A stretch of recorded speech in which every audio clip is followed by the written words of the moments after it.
ನಾನು ಇವತ್ತು ವರುಣ ಮತಕ್ಷೇತ್ರದಲ್ಲಿದ್ದೀನಿ. ವಿ ಸೋಮಣ್ಣ ಅವರ ಜೊತೆಗಿದ್ದೀನಿ. ಸೋಮಣ್ಣ ಅವರು ಈ ಬಾರಿಯ ಸ್ಪರ್ಧೆಯ ಮೂಲಕವಾಗಿ ಬೆಂಗಳೂರಿನಿಂದ ಹೊರಗಡೆ ಬಂದು ರಾಜಕಾರಣದಲ್ಲಿ ಅದು ಮೊದಲ ಬಾರಿಗೆ ಚುನಾವಣೆಯ ಸ್ಪರ್ಧೆಯಲ್ಲಿರೋದ್ರಿಂದಾಗಿ ಯಾವ ಸ್ವರೂಪದ ವಿಶೇಷತೆ ಇದೆ ಅನ್ನೋದ್ರ ಬಗ್ಗೆ ಸೋಮಣ್ಣ ಜೊತೆ ಮಾತಾಡ್ತೀನಿ. ಸೋಮಣ್ಣ ಅವರೇ, 40 ವರ್ಷ ಬೆಂಗಳೂರಿನಲ್ಲೇ ಇದ್ದು ರಾಜಕಾರಣವನ್ನು ಮಾಡಿದ್ರಿ, ಅಲ್ಲಿಯ ಚುನಾವಣೆಯನ್ನು ನೋಡಿದ್ರಿ. ಇವತ್ತು ಬೆಂಗಳೂರಿನ ಹೊರಗಡೆ ಒಂದು ಚುನಾವಣೆಯನ್ನು ಎದುರಿಸ್ತಾ ಇದ್ರಿ, ತಾವು 2 ಕ್ಷೇತ್ರಗಳಲ್ಲಿ ಸ್ಪರ್ಧಿಸ್ತಾ ಇದ್ರಿ. ಹೆಂಗೆ ಅನ್ನಿಸ್ತಿದೆ ಇದು? ಇದು ನನ್ನದಲ್ಲ, ವಿಧಿಯ ನಿಯಮ. ತಾಯಿ ಚಾಮುಂಡಿ ಮಲೆ ಮಹದೇಶ್ವರರು ನಮ್ಮ ಹೈಕಮಾಂಡ್ನವ್ರಿಗೆ ಎಲ್ಲ ಒಂದು ಕಡೆ ಮಾಹಿತಿ ಸಿಕ್ತು, ಬೆಂಗಳೂರಿನಲ್ಲಿ ಒಳ್ಳೆ ಕೆಲಸ ಮಾಡಿದ್ದಾರೆ, ಅದನ್ನ ಯಾಕೆ ವಿಸ್ತಾರ ಮಾಡಬಾರ್ದು ಅಂತ ನನ್ನನ್ನು ತೆಗೆದು ಇಲ್ಲಿ ಹಾಕಿದ್ದಾರೆ. ವಿಶೇಷವಾಗಿ ವರುಣದಲ್ಲಿ ನೀವು ಆರಂಭದಲ್ಲಿ ಮಾತ್ರ ಹೇಳಿದ್ರಿ, ನಾನು ವೈಯಕ್ತಿಕವಾಗಿ ನನಗೇನಂತ ಆಸಕ್ತಿ ಇಲ್ಲ ಅಂದರೆ, ಬಟ್ ಇವತ್ತು ನೀವು ಭಾಳ ಉದ್ದಗಲಕ್ಕೂ ಓಡಾಡ್ತಾ ಇದ್ರಿ. ಹೆಂಗೆ ಅನ್ನಿಸ್ತಿದೆ ರೆಸ್ಪಾನ್ಸ್? ನಾನು ಬೇಸಿಕಲಿ ಹಳ್ಳಿಯವನು, ಹೊಟ್ಟೆಪಾಡಿಗೆ ಬೆಂಗಳೂರಿಗೆ ಬಂದವನು. ಬೆಂಗಳೂರು ಜನ ನನ್ನನ್ನು ಮನೆ ಮಗನಾಗಿ ನೋಡಿದ್ರು. ಯಾರೂ ಗೆಲ್ಲದೆ ಹೋದಂಥ ಪರಿಸ್ಥಿತಿಯಲ್ಲಿ ಸ್ವತಂತ್ರವಾಗೂ ಕೂಡ ನಾನು ಗೆಲ್ಲಿಸಿ ಇತಿಹಾಸ ಮಾಡಿದ್ರು.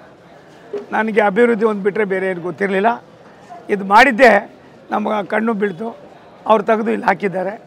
ವರ್ಣ ಕ್ಷೇತ್ರ ನಾನು ತಿಳ್ಕೊಂಡಿದ್ದೆ, ಏನೋ ಭಾರಿ ಮುಖ್ಯಮಂತ್ರಿಗಳ ಕ್ಷೇತ್ರ, ಇದು ವಿರೋಧ ಪಕ್ಷದ ನಾಯಕರು ಏನೆಲ್ಲ ಮಾಡಿರ್ತಾರೆ, ಒಂದು ಇತಿಹಾಸ ಆಗಿರ್ತದೆ ಅಂತ ದಿಗ್ಲಾಗಿ ಬಂದು ಇಲ್ಲಿ ಒಂದು ಸಾರಿ ಸುತ್ತಾದ ಮೇಲೆ ಅನ್ನಿಸ್ತು ಭಗವಂತ ಇದ್ದಾನೆ, ಇದಕ್ಕೋಸ್ಕರಲೇ ನನಗೆಲ್ಲ ಒಂದು ಕಡೆ ನಮ್ಮ ವರಿಷ್ಠರು ಕಳಿಸಿದ್ದಾರೆ ಅನ್ನೋ ತೀರ್ಮಾನಕ್ಕೆ ಬಂದು ನಾನು ಸಾಮಾನ್ಯ ಜನರ ಜೊತೆಲಿ ಹೋದೆ. ನಾನು 45 ವರ್ಷ ಏನಲ್ಲಿ ಮಾಡಿದ್ದೀನಿ ಬೆಂಗಳೂರಿನಲ್ಲಿ. ಕೇವಲ ಈ ಜನ ನನಗೆ 25 ದಿವಸದಲ್ಲಿ ಆ 45 ವರ್ಷ ಏನು ಪ್ರೀತಿ ತೋರಿಸಿದ್ರು ಆ ಪ್ರೀತಿಯನ್ನು 25 ದಿವಸದಲ್ಲೇ ತೋರಿಸಿದ್ದಾರೆ ಈ ಜನ. ವಿಶೇಷವಾಗಿ ಸಿದ್ದರಾಮಯ್ಯವರು ಒಂದು ಮಾತನ್ನು ಹೇಳ್ತಿರ್ತಾರೆ, ನಾನು ಇಲ್ಲಿ ಕೆಲಸ ಮಾಡಿದ್ದೀನಿ, ನನಗೆ ಕೂಲಿ ತಗೊಳ್ಳೋದಷ್ಟೇ ನಾನು ಮಾಡ್ತೀನಿ.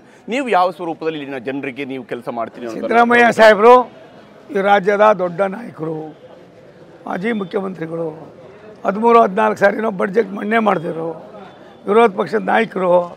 ನಾನು ಅವ್ರ ಜೊತೆಲಿ ಮಂತ್ರಿನೂ ಆಗಿದ್ದೆ. ಅದೆಲ್ಲ ನೋಡಿ ಆ ಕಾನ್ಸ್ಟಿಟ್ಯೂನ್ಸಿಗೆ ಹೋದಾಗ ಅದೆಲ್ಲ ನೋಡಿಕೊಂಡು ಕಾನ್ಸ್ಟಿಟ್ಯೂನ್ಸಿಗೆ ಹೋದೆ. ಅವರು ಒಂದು ಕಣ್ಣು ಕಾಣುವಂಥ ಯಾವುದಾದ್ರು ಒಂದು ಹೆಜ್ಜೆ ಗುರುತನ್ನ, ವರ್ಣ ಕ್ಷೇತ್ರ ಅಂದರೆ ಒಂದು ಕಡೆ ನಂಜನಗೂಡು, ಒಂದು ಕಡೆ ಟಿ ನರಸೀಪುರ, ಮತ್ತೊಂದು ಕಡೆ ವರ್ಣ, ಇನ್ನೊಂದು ಕಡೆ ಮೈಸೂರು, ಅತ್ಯಂತ ಸ್ಥಿತಿಯ ಒಂದು ವ್ಯವಸ್ಥೆಯನ್ನು ಮಾಡಿ 15 ವರ್ಷ ತಾವೇ ಇಲ್ಲಿದ್ದೀರಿ ಎಲ್ಲ ಥರದ ಒಂದು ವ್ಯವಸ್ಥೆಯಲ್ಲಿ. ಇದು ನಿಮ್ಗೆ ಎಷ್ಟು ಮಟ್ಟಿಗೆ ಸರಿ ಅನ್ನೋದನ್ನ ಅವ್ರು ಅರ್ಥ ಮಾಡ್ಕೊಂಡು ಹೇಳಿದ್ರೆ, ಕೂಲಿ ಕೊಡೋದು ಬಿಡೋದು ಜನಗಳ ತೀರ್ಮಾನ. ಆ ಕೂಲಿ ಕೊಡೋಕ್ಕೆ ನೀವು ಕೂಲಿನೇ ಮಾಡಿಲ್ವೇ? ಏನಾದ್ರು ಮಾಡಿದರೆ ಜನ ನೆನೆಸ್ಕೊಳ್ಳೋರು, ಅದು ಮಾಡಿಲ್ಲ. ನನ್ನ ಅಭಿಪ್ರಾಯದಲ್ಲಿ ನನ್ನ ಕ್ಷೇತ್ರವನ್ನು ನೋಡಿದಾಗ, ನನ್ನ ಗೋವಿಂದರಾಜ ನಗರ ನೋಡಿದಾಗ, ನನ್ನ ಬೆಂಗಳೂರಿನಲ್ಲಿ ಪ್ರೀತಿಸಿ ನೋಡಿದಾಗ ನಾನು ತಿಳ್ಕೊಂಡಿದ್ದೆ ಸಿದ್ದರಾಮಯ್ಯ ಸಾಹೇಬರು ಭಾರಿ ವಿಶಾಲವಾದ ಮನೋಭಾವನೆ, ತುಂಬ ಚೆನ್ನಾಗಿ ಕೆಲಸ ಮಾಡಿದ್ದಾರೆ ಅಂತ ಇದ್ದೆ. ಅಲ್ಲಿ ಹೋಗಿ ನೋಡಿದ್ರೆ ಕ್ಯಾಬಿನೆಟ್ ಬೇರೆ ಬತ್ತಲಿ. ಹಂಗಾಗಿ ಯಾರು ಕೂಡಬೇಕು ಯಾರು ಬಿಡಬೇಕು ಅನ್ನೋದು ಜನ ತೀರ್ಮಾನ ಮಾಡ್ತಾರೆ. ಬೆಂಗಳೂರು ರಾಜಕಾರಣದಲ್ಲಿ ನೀವು ನಿಮ್ಮದೇ ಆದಂಥ ಒಂದು ಛಾಪು ಮೂಡಿಸಿದ್ರಿ, ಅದು ಎಷ್ಟರ ಮಟ್ಟಿಗೆ ಇಲ್ಲಿ ಈಗ ನೆರವಾಗುತ್ತೆ ನಿಮಗೆ? ಯಾಕಂದರೆ ನೀವು ಮಾತಲ್ಲಿ ಹೇಳ್ತೀರಿ ಗೋವಿಂದರಾಜನಗರದ ವಿಚಾರವನ್ನು, ಜನರ ಜೊತೆ ಮಾತಾಡಿದ ಕೂಡ ಅವರಿಂದ ವ್ಯಕ್ತವಾಗ್ತದೆ ಒಂದು ಅಭಿಪ್ರಾಯ ಅಂದರೆ ಸೋಮಣ್ಣವರು ಗೋವಿಂದರಾಜನಗರದಲ್ಲಿ ಕೆಲಸ ಮಾಡಿದರೆ ಅದು ಆ ವಿಚಾರವನ್ನು ಜನ ಕೂಡ ಮಾತಾಡ್ತಾರೆ. ಬಟ್ ಅದು ಎಷ್ಟರ ಮಟ್ಟಿಗೆ ಎಲ್ರಿಗೂ ತಲುಪುತ್ತೆ ಅಂತ ನಿಮಗೆ ವಿಶ್ವಾಸ? ನೋಡಿ, ನಾನು ತಲುಪಿಸೋಕ್ಕಾಯ್ತಾ ಇಲ್ಲ. ಬಾಯಿಂದ ಬಾಯಿಗೆ, ಜನರಿಂದ ಜನರಿಗೆ ಆ ತಾಯಿ ಚಾಮುಂಡೇಶ್ವರಿ ಕೂತ್ಕೊಂಡು ನನಗೆ ಕಳಿಸವಳೆ, ಅವಳೇ ಒಯ್ತಾಳೆ ಎಲ್ಲ ಒಂದು ಕಡೆ. ಒಬ್ಬರಿಂದ ಒಬ್ಬರಿಗೆ ಭಗವಂತ ಈ ಪ್ರಪಂಚದಲ್ಲಿ ಇದ್ದಾನೆ. ನಂಬಿಕೆ ಅನ್ನೋ ದೇವರನ್ನು ನಂಬಿದ್ದೀನಿ. ನನ್ನ ಕೆಲಸನೇ ನನಗೆ ಆಧಾರ ಸ್ತಂಭ, ನನ್ನ ಕೆಲಸನೇ ನನಗೆ ಶಕ್ತಿ, ನನ್ನ ಕೆಲಸನೇ ಮುಂದಿನ ಮತದಾರರಿಗೆ ಒಂದು ಸಂದೇಶ. ಆ ಸಂದೇಶವನ್ನು ಇಲ್ಲಿ ಸಾಮಾನ್ಯರಿಗೆ ನಾನು ಯಾರೂ ಗೊತ್ತಿಲ್ಲ. ಇವತ್ತವರೆಗೂ ಉಪ್ಪಾರರು ಈ ವರ್ಣ ಕ್ಷೇತ್ರದಲ್ಲಿ 500 ಜನ ವಿರೋಧ ಪಕ್ಷದಲ್ಲಿ ಒಂದು ಮೀಟಿಂಗ್ ಮಾಡಿದ್ರು ಅಂತ ಹೇಳಿಸಿ ನೋಡೋಣ. ನಾನೇನು ಮಾಡಿಲ್ಲ, ಅವರವರೇ ಸ್ಪಾಂಟೇನಿಯಸ್ ಆಗಿ ಬರ್ತಾವ್ರೆ. ಸಾವಿರಾರು ಜನ ಸೋಮಣ್ಣ ಬಂದವನೇ ಕೆಲಸ ಮಾಡ್ತಾನೆ, ಯಾವ ಜಾತಿ ಇಲ್ಲ, ಕುಲ ಇಲ್ಲ, ಅಂತಸ್ತಿಲ್ಲ, ಭಾಷೆ ಇಲ್ಲ ಅಂತ ಅಂದ್ಬಿಟ್ಟು ಬಂದಿದೆ. ಹರಿಪ್ರಸಾದ್, ನನಗಿದು ಗೊತ್ತಿಲ್ಲಪ್ಪ, ನಿನಗೇನ ಗೊತ್ತಿಲ್ಲ, ಒಂದು ಹೇಳಪ್ಪ, ನಾನು ತಿಳ್ಕೊತೀನಿ. ಆದರೆ ಒಂದು ಸತ್ಯ, ಜನರ ನಾಡಿ ಬಿಡ್ತ, ಜನರ ಭಾವನೆ, ಜನರು ಕೆಲಸಕ್ಕೋಸ್ಕರ ಕೊಡ್ತಕ್ಕಂಥ ಗೌರವ ನೋಡಿದ್ರೆ ನಾನು ನಿಜವಾಗ್ಲೂ ಕೂಡ ಈ ಪ್ರಪಂಚದಲ್ಲಿ ಹುಟ್ಟಿದ್ದಕ್ಕೆ ಸಾರ್ಥಕ ಅನ್ನಿಸ್ತಾರೆ. ಆದರೆ ತಾವು ವಸತಿ ಸಚಿವರಾಗಿದ್ದಂಥವ್ರು ಒಂದು ಮಾತನ್ನು ಇಲ್ಲಿನ ಜನ ಕೂಡ ಹೇಳಿದ್ರು, ನನಗೆ ವಸತಿ ಸಿಕ್ಕಿಲ್ಲ ಇಲ್ಲಿ ಅಂತೇಳಿ, ವಸತಿ ಸಚಿವರು ನಮ್ಗೆ ಕೊಟ್ಟಿಲ್ಲ ಅಂತ ನೋಡಿ. ಇದಕ್ಕೆ ಏನು ಹೇಳ್ತೀವಿ ನೋಡಿ, ಸಿದ್ದರಾಮಯ್ಯನವ್ರಿಗೆ ರೆಕಾರ್ಡ್ ಕೊಟ್ಟೆ, ಹೇಳ್ತಾನೆ ಇದ್ರು. ಅವರೇ ಹಿಂದೆ ಮೇಲೆ ನಾನು ಮಂತ್ರಿ 8,000-9,000 ಮನೇನ ಅಲ್ಲಿ ಹೊಸಕೋಟೆ ಹತ್ರ ಒಂದು ಕಾರ್ಯಕ್ರಮ ಮಾಡಿದ್ರು.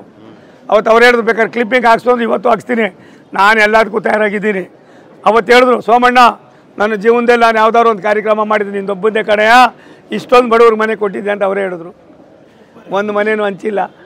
ಹಂಚ್ಬೇಕಾದ್ರೆ ಯಾರು ಸ್ವಾಮಿ? ಆ ತಾಲೂಕಿನ ಒಡೆಯಾರು, ಅವ್ರು ಜನಪ್ರತಿನಿಧಿ. ನಾನು ಮಂತ್ರಿಯಾಗಿ ಆದೇಶ ಮಾಡಿ ಇಂಪ್ಲಿಮೆಂಟ್ ಮಾಡಬೇಕಾದವ್ರು ಅವರು. ದುಡ್ಡು ಬಿಡುಗಡೆ ಮಾಡಬೇಕಾದ್ರು ಸರ್ಕಾರ. ಅದಾದಮೇಲೆ ಮತ್ತೆ ಈ ಸಾರಿ 7-8 ಸಾವಿರ ಕೊಟ್ಟೆ. ಇವ್ರಿಗೇನಾಗಿದೆ? ಮನೇನೂ ಕೊಡಲಿಲ್ಲ, ರಸ್ತೆನೂ ಮಾಡಲಿಲ್ಲ, ಆಸ್ಪತ್ರೆನೂ ಇಲ್ಲ, ಶಾಲೆಯೂ ಇಲ್ಲ, ಕಾಲೇಜು ಇಲ್ಲ, ಅಂಗನವಾಡಿ ಇಲ್ಲ, ಕ್ಯಾಬಿನೆಟ್ ಬೇರೆ ಬತ್ತಲೆ. ಈಗ ಆಗ್ಬಿಟ್ಟು ನಾನು ಕೂಲಿ, ಅದು ಜನಗಳ ತೀರ್ಮಾನ, ನನ್ನ ತೀರ್ಮಾನ. ಜನ ತೀರ್ಮಾನ ಮಾಡ್ತಾರೆ. 2 ಕ್ಷೇತ್ರ ಕೊಟ್ಟರು. ಎಲ್ಲೊಂದು ಕಡೆ ಸೋಮಣ್ಣ ಅವ್ರನ್ನ 2 ದೋಣಿಲಿ ಕಳಿಸಿದ್ರ, ಅಂದ್ರೆ 2 ದೋಣಿಲಿ ಕಾಲಿಟ್ರ ಸೋಮಣ್ಣ ಅಂತ ಒಂದು ನಿಜ. ನನಗೂ ಕೂಡ ಕಸಬಿಸಿ ಇತ್ತು. ಆದರೆ ಇಲ್ಲಿ ಬಂದಮೇಲೆ 24x7 ಒಂದು ದಿನಕ್ಕೆ 4 ಗಂಟೆನೋ 3 ಗಂಟೆನೋ ಮಲಗ್ತೀನಿ. ಅದು ಬಿಟ್ಟರೆ ಬೆಳಿಗ್ಗೆ ಸಂಜೆ ಗಂಟೆ ಕಾಲಿಗೆ ಚಕ್ರ ಕಟ್ಕೊಂಡು ಆ ಊರೇನು ಈ ಊರೇನು ಈ ಊರೇನು. ಇವಾಗ ನಾನು ಆಗಲೇ ಇಡೀ ವರ್ಣ ಕ್ಷೇತ್ರದಲ್ಲಿ ಒಂದು 500 ಜನದ ಹೆಸರು ಹೇಳ್ತೀನಿ. ಸಿದ್ದರಾಮಯ್ಯ ಸಾಹೇಬರು 15 ವರ್ಷ ಆಯ್ತಲ್ಲ, 25 ಜನದ ಹೆಸರು ಹೇಳಿ ದಯವಿಟ್ಟು. ಅದಕ್ಕೆ ಒಂದು 3018 ಮನೆ ಕೊಡಿಸ್ತಾ ಈ ಗಿರೀಶಣ್ಣ. ಒಂದು ಇಲ್ಲಿ ಇರ್ತಕ್ಕಂಥ ಎಲ್ಲ ವರ್ಗದ ಜನ ನಿಜವಾಗ್ಲೂ ಕೂಡ ಮುಗ್ದ್ರಿ, ಭಾರಿ ಮುಗ್ದ್ರು. ಇವ್ರು ಯಾರು ದಡಿ ತೊಗೊಂಡಿದ್ರೆ ಐ ಕ್ಲಾಸ್ ಆಗಿರೋದು ಕೇಳೋರೇ ಇಲ್ಲ ಪಾಪ. ಇವ್ರು ಯಾರು ಏನೋ ಮಾಡ್ಕೋಗ್ರಪ್ಪ, ನಮ್ಗೆ ಬದುಕೋರು ಸಾಕು ಅನ್ನೋ ಮಾಡ್ತೇಳಿದ್ರು. ಅವ್ರಿಗೇನಾಗಿದೆ, ನಾನು ಬಂದಮೇಲೆ ಒಳ್ಳೆ ಏನು ಕೊಡ್ತೀವಿ ನಾವು, ತಾಕತ್ತು ಕೊಡೋಕೆ ಏನು ಮಾಡ್ತೀವಿ, ಏನಂತೀವಿ, ಅದಕ್ಕೆ ಒಳ್ಳೆ ಇಂಜೆಕ್ಷನ್ಗಳು ಕೊಟ್ಟಿಬಿಟ್ಟಿದ್ದೀನಿ. ದೇವರೇ ಅವರು, ನಾನಲ್ಲ ಇವರು, ದೇವರೇ ಮಾಡುತ್ತಾ ಇರೋದು. ಒಂದು ಸತ್ಯ, ನಾನು ಒಳ್ಳೆ ಕೆಲಸ ಮಾಡಿದ್ದೀನಿ, ಜನ ಇಲ್ಲಿ ಬರ್ತಾವ್ರೆ, ತೀರ್ಮಾನ ಅವ್ರದ್ದು. ಚಾಮರಾಜನಗರಕ್ಕೆ ಹೆಚ್ಚು ಫೋಕಸ್ ಕೊಡ್ತೀರಿ, ಆದರೆ ವರುಣಕ್ಕೆ ಅಷ್ಟಿಲ್ಲ, ಸುಮ್ಮನೆ ಸೋಮಣ್ಣ ಅವರು ಕಾಣಿಸ್ಕೊಡ್ತಿದ್ದಾರೆ ಅಷ್ಟೇ ಅನ್ನುವಂಥದ್ದು ಒಂದು ಚರ್ಚೆ ನಡೀತಾ ಇದೆ ಹೊರಗೆ. ಇವಾಗ ಇವಾಗ 1 ನಿಮಿಷ ತಾಳಿ. ನನಗೆ ಚಾಮರಾಜನಗರ ಮತ್ತು ವರ್ಣ ಎರಡು ಕಣ್ಣು, ಹೃದಯ. ಒಂದು ಸತ್ಯ, ಚಾಮರಾಜನಗರ ನನಗೂ ಚಾಮರಾಜನಗರಿಗೂ 45 ವರ್ಷದ ಅವಿನಾಭಾವ ಸಂಬಂಧ. ಮೆಡಿಕಲ್ ಕಾಲೇಜ್ ಮಾಡಿದ್ದೀನಿ, ಇಂಜಿನಿಯರಿಂಗ್ ಏನೆಲ್ಲ ಮಾಡಿದ್ದೀನಿ. ಅಲ್ಲಿ ಕೆರೆಗಳಿಗೆ ನೀರು ತುಂಬಿಸುವಂಥ ಯೋಜನೆ ಅಂತ ಗೊತ್ತಿದ್ದು ಸನ್ಮಾನ್ಯ ಯಡಿಯೂರಪ್ಪನವರು, ಬಸವರಾಜ ಬೊಮ್ಮಾಯಿ ಅವರು ಮಂತ್ರಿ, ನಾನು ಇನ್ಚಾರ್ಜ್ ಮಿನಿಸ್ಟ್ರು. ಮಲೆ ಮಾತ್ರ ಪ್ರಾಧಿಕಾರ, ಕುಡಿಯೋ ನೀರು, ಪ್ರಸಾದ, 100 ಮಾಡಿದ್ದೀನಿ ಅಲ್ಲಿ. ಆ ಜನರಿಗೆ ಗೊತ್ತಿದೆ. ಈ ಜನ, ನಾನು ಆ ಥರದ ಗಿಮ್ಮಿಕ್ ರಾಜಕಾರಣಿ ಅಲ್ಲ. ನಾನು ಬಂದಿರೋದು ಈ ಜನರ ಋಣ ತೀರ್ಸೋಕ್ಕೆ. ನಾನು ಬಂದಿರೋದು ಸಿದ್ದರಾಮಯ್ಯ ಸಾಹೇಬ್ರಂಥವರು ಕೂಡ ಎಲ್ಲ ಒಂದು ಕಡೆ ಸಾಮಾನ್ಯ ಜನರಿಗೆ ಕೆಲಸ ಮಾಡಲಿಲ್ಲ, ಇವ್ರಿಗೆ ಎಚ್ಚರಿಸಬೇಕು, ಇವ್ರ ಕೈಲೂ ಕೆಲಸ ಮಾಡಿಸ್ಬೇಕು ಅನ್ನೋ ದೃಷ್ಟಿಯಿಂದ ಬಂದಿದ್ದೀನಿ. ಅವ್ರು ಮಾತಾಡ್ತಾರೆ ಕೊನೆ ಚುನಾವಣೆ, ಯಾವ್ದು ಕೊನೆ ಚುನಾವಣೆ? ಓ ಸಾರಿ ಏನು ಹೇಳಿದ್ರಿ? ನೀವೇ ಇದ್ರಿ. ನಾನು ಕೊನೆ ಚುನಾವಣೆ, ಈ ಸಾರಿ ಏನು ಹೇಳ್ತೀರಿ? ಕೊನೆ ಚುನಾವಣೆ 13ರಲ್ಲೂ ಹೇಳಿದ್ರು, ಅದು ಎಲ್ಲೋ ಹೇಳಿ. ಹಾಗಾಗಿ 13ರಲ್ಲಿ ಹೇಳಿದ್ರು, 18ರಲ್ಲಿ ಹೇಳಿದ್ರು, ತಿರ್ಗಾ 23, ತಿರ್ಗಾ ಬರ್ತಾರೆ. ಇವ್ರು ಯಾರು ಸುಮ್ಮನೆ ಇರೋರಲ್ಲ ಇವರು. ಅದಕ್ಕೋಸ್ಕರ ಜನ ತಡ್ರಲ್ಲ. ನಾನೇನು ಕಳಿಸಿಲ್ಲ, ಭಗವಂತ ಕಳ್ಸವನೆ, ನನ್ನ ಪಾರ್ಟಿ ಕಳಿಸಿದ್ದಾರೆ. ನನಗೊಂದು ಸತ್ಯ ಇದೆ, 2 ಕ್ಷೇತ್ರನ ಜನ ಆಶೀರ್ವಾದ ಮಾಡ್ತಾರೆ ಅನ್ನೋ ನಂಬಿಕೆ ಇದೆ. 2 ಕ್ಷೇತ್ರ ಕೊಟ್ಟಾಗ ಒಂದು ಅನುಮಾನ ಬಂದಿದೆ ಸೋಮಣ್ಣ ಅವರು ಮುಖ್ಯಮಂತ್ರಿ ಅಭ್ಯರ್ಥಿನ ಅಂತೇಳಿ. ಯಾಕಂದರೆ ಪ್ರಮುಖ ನಾಯಕರುಗಳಿಗೆ ಮಾತ್ರ 2 ಕ್ಷೇತ್ರಗಳನ್ನು ಸಾಮಾನ್ಯವಾಗಿ ಕೊಡ್ತಾರೆ ಅಂತ.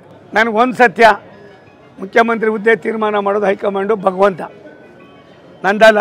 ಭಗವಂತ ಯಾರು? ಈ ಜನ. ಈ ಬೈಕ್ ಏನಿದೆ ಗೊತ್ತಿಲ್ಲ, ನಾನು ಸನ್ಯಾಸಿ ಅಂತೂ ಅಲ್ಲ. ಬೈಕ್ ಏನಿದೆ ನಂಗೆ ಗೊತ್ತಿಲ್ಲ, ನಾನು ಸನ್ಯಾಸಿ ಅಲ್ಲ. ಆದರೂ ಒಂದು ಸತ್ಯ, ನನ್ನ ಕಾಸು, ನನ್ನ ತೀರ್ಮಾನ. ಈಗಾಗಲೇ ನಮ್ಮ ಪಕ್ಷ ತೀರ್ಮಾನ ಮಾಡಿದೆ, ಸನ್ಮಾನ್ಯ ಬಸವರಾಜ ಬೊಮ್ಮಾಯಿ ಅವ್ರ ನಾಯಕತ್ವದಲ್ಲಿ ನಾವು ಚುನಾವಣೆಗೆ ಹೋಗ್ತೀವಂತ. ಹಾಗಾಗಿ ಆ ಥರದ ಆಸೆ ನನಗಿಲ್ಲ. ಅದ್ರ ಮೇಲೆ ಬಾಕಿದೆಲ್ಲ ಫೇಟು. ಸಿದ್ದರಾಮಯ್ಯವ್ರನ್ನ ಸೋಲಿಸ್ತೀರಿ? ನಾನು ಸೋಲಿಸೋದಿಲ್ಲ, ಜನ. ಅವ್ರು ನಾನು ಯಾರು? ಈ ಪುಣ್ಯಾತ್ಮರು ಒಂದಿನ ಬಂದವರಲ್ಲ, ಎಲ್ಲ ಸುಮ್ಮನೆ ಒತ್ತಾಯಿದ್ರು ಕಣ್ಣು ಮುಚ್ಕೊಂಡು. ಅದಕ್ಕೆ ಇವತ್ತೇನಾಗಿದೆ ಅವ್ರಿಗೆ, ಇಲ್ಲಪ್ಪ ಒಬ್ಬ ಬಂದವನೇ ಕೆಲಸ ಮಾಡ್ತಾನೆ. ಹೊರಗಿನವರು ಅನ್ನೋದನ್ನ ನಿಮ್ಮ ಮೇಲೆ ಪ್ರಚಾರ ಮಾಡ್ತಿದ್ದಾರೆ. ಅದು ಅವ್ರಿಗಾಗ್ಬಿಟ್ಟಿದೆ, ನನಗಿಲ್ಲ. ನಾನು ಇವಾಗ ಮನೆಯವನಾಗ್ಬಿಟ್ಟಿದ್ದೀನಿ, ಅವರೇ ಹೊರಗಿನವ್ರು ಆಗ್ಬಿಟ್ಟವ್ರು. ಇಲ್ವೇನಪ್ಪ, ನಾನು ಮನೆಯವನಾಗ್ಬಿಟ್ಟಿದ್ದೀನಿ. ಎಷ್ಟು ಅಂತರದಲ್ಲಿ ಗೆಲ್ಲುವ ವಿಶ್ವಾಸ? ನನಗೆ ಗೊತ್ತಿಲ್ಲ, ಅದು ಜನ ತೀರ್ಮಾನ ಮಾಡ್ತಾರೆ. ಹತ್ತೆ ತಾಳಿ ಅಥವಾ ಜನ ತೀರ್ಮಾನ ಮಾಡ್ತಾರೆ. ಒಂದು ಸತ್ಯ, ನನಗೆ 72, ಅವ್ರಿಗೆ 75. ಹಾಗಾಗಿ ಸ್ಪೀಡ್ನಲ್ಲಿ ಮಾತ್ರ ನಾನೇ ಜೋರಿದ್ದೀನಿ, ಕೆಲಸ ಮಾಡೋದ್ರೊಳಗೆ ನಾನೇ ಜೋರಿದ್ದೀನಿ, ಮಾತಿನಲ್ಲಿ ಅವ್ರು ಜೋರು. ಎಲ್ಲ ಒಂದು ಕಡೆ ರಾಜ್ಯದ ಮುಖ್ಯಮಂತ್ರಿ, ಯಾರನ್ನು ಬೇಕಾದ್ರೆ ಹೆಂಗೆ ಬೇಕಾದ್ರೆ ನಡೆಸ್ಕೋಬೋದು. ನಾನು ಅದಿಲ್ಲ. ನನಗೆ ಜನನೇ ದೇವರು, ಮತದಾರರೇ ದೇವರು. ಆ ದೇವರನ್ನು ನಾನು ಪ್ರೀತಿಸ್ತೀನಿ, ಗೌರವಿಸ್ತೀನಿ. ಆಶೀರ್ವಾದ ಮಾಡೋದು, ವರ ಕೊಡೋದು ಅವರು. ಕೊಟ್ಟರೆ ಮಾಡ್ತೀನಿ, ಕೊಡಲಿಲ್ಲ ಅಂತ ನನಗೇನು ಬೇಜಾರಿಲ್ಲ. ಧನ್ಯವಾದ. ಇದು ವಿಶ್ವಾಸದ ಮಾತುಗಳು.